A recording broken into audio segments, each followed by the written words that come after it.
This video is part of a collaborative series with Brian Zane of Wrestling with Regret, in which he debates some of wrestling's biggest issues with fellow wrestling YouTubers, such as yours truly.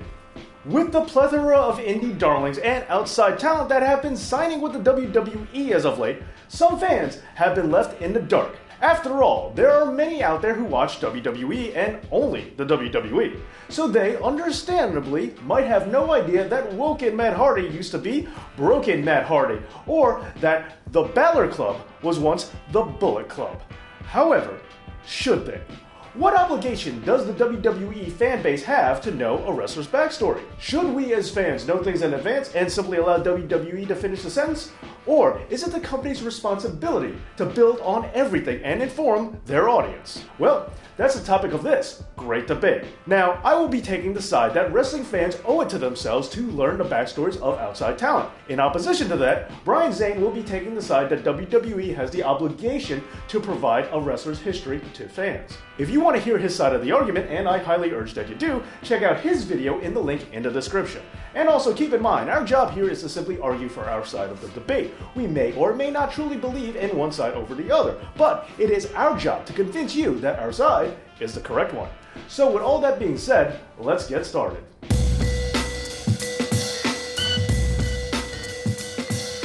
My opening point here is that the WWE is notorious for having a biased point of view. So how can we ever really rely on the information that they give us? We fans should get our own information because we can't trust the WWE to do so correctly. By now, I think we all know that the WWE omits what they want us to forget about, and they put their own spin on things which may not line up 100% with, the truth.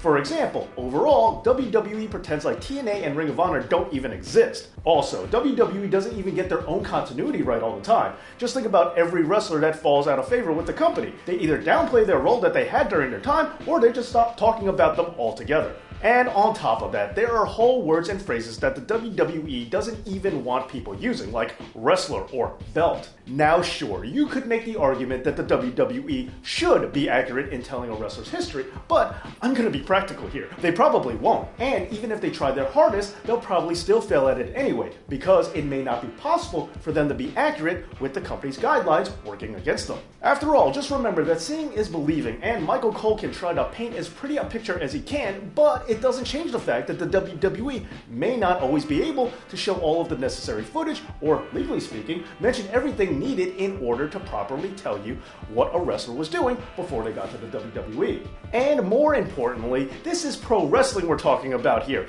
It's about kayfabe, it's about hype, it's all about exaggerated fiction.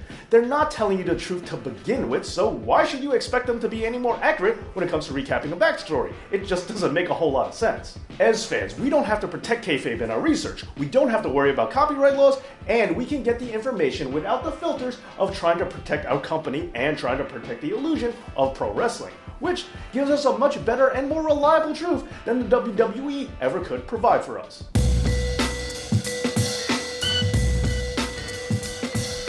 Let's be clear, when we're talking about research, we're talking about just discussing wrestling, or watching more wrestling, or watching things about wrestling. And more wrestling is exactly the key. With streaming services, we have access to a ton of wrestling-related content, and we can watch it whenever we want. Plus, when it comes to the WWE, I feel that Raw is half a recap show anyway, so just imagine how much less wrestling we would get if the WWE had to take the time to properly explain who the Bullet Club was, or take the time to try and encapsulate all of the legendary career that Ric Flair had before he showed up to the WWF. Instead, they just had Flair show up with the NWA title, briefly mention that he was a legend, and then they went from there. This works as a fun Easter egg for fans who already know, but it doesn't eat up a lot of showtime trying to shoehorn everything that is Ric Flair into one concise bit, which wouldn't do him justice anyway. And fans who didn't know who he was still get that he's a big deal just by seeing what he's doing in the WWF at that time. By watching and finding things out for ourselves, we're not taking away any airtime from the WWE, so we can get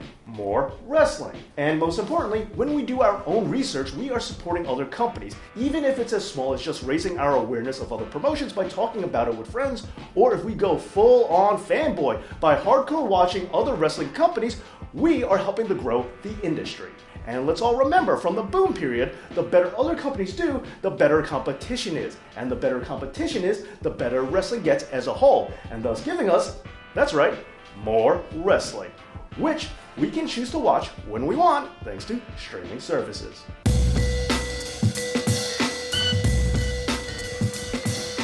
And finally, this isn't only about helping other companies either. This does help the WWE too, and not just in the overall helping the industry kind of way.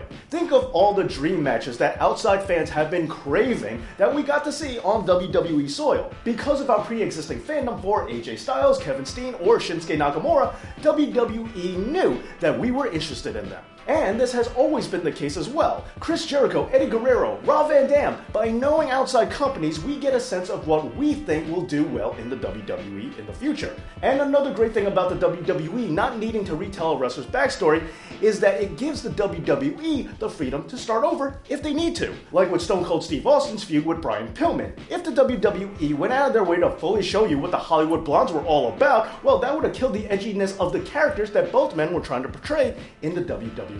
By knowing the history of both men in advance, you get on the inside track to their feud.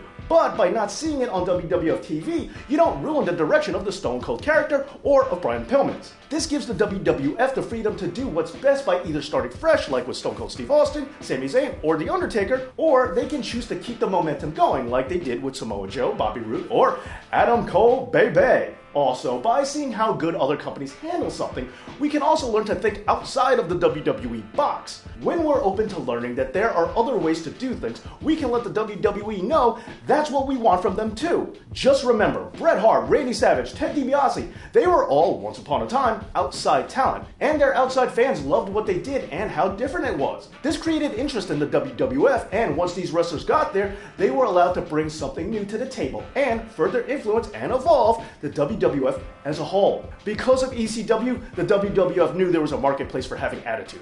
Because of TNA, WWE knew that Matt Hardy was still a viable commodity. Because of Ring of Honor, WWE knew that we wanted to see wrestlers like CM Punk, Bryan Danielson, and so many more. Going forward, just think of all the wrestlers and dream matches that we could see in the WWE in the future once we tell the WWE that we want it. And all we have to do is just find out that we want it for ourselves.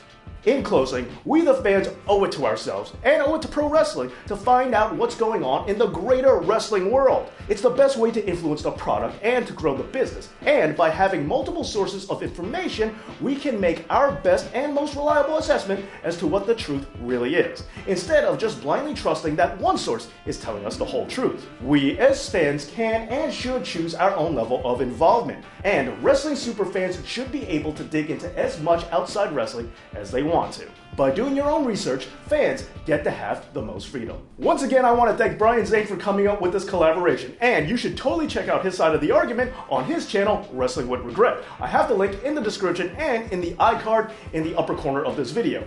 Tell us your thoughts on the subject and who you think won this great debate. Thank you so much for watching, and this has been Dave Knows.